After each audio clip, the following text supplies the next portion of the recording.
ஒரு சிறிய கிராமத்தில் ஒரு எளிய மனிதன் வாழ்ந்தான். அவன் வாழ்க்கை மிகவும் கஷ்டமானது.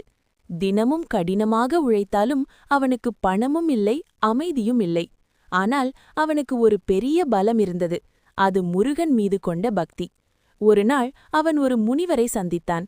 சுவாமி, என் வாழ்க்கை ஏன் இப்படி என்று கேட்டான். முனிவர் சிரித்தார். முருகனை அடைய விரும்புகிறாயா என்றார். அவன் கண்ணீர் மல்க, ஆமாம் சுவாமி என்றான். அப்படியானால் கந்தர் அனுபூதி, கந்தர் அலங்காரம் தினமும் பாராயணம் செய். அவன் தயங்கினான். எனக்கு படிப்பு தெரியாது சுவாமி. முனிவர் கூறினார், 48 நாட்கள் தொடர்ந்து செய்தால் அது உன் வாழ்க்கையை மாற்றும். அந்த நாள் முதல் அவன் விடாமுயற்சியுடன் திருப்புகழ் படிக்க ஆரம்பித்தான். முதல் நாள் கடினம், ஆனால் அவன் விடவில்லை.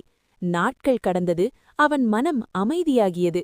ஒருநாள் அவன் உணர்ந்தான், இன்பம் வெளியில இல்லை, முருகன் காலடியில்தான் உள்ளது.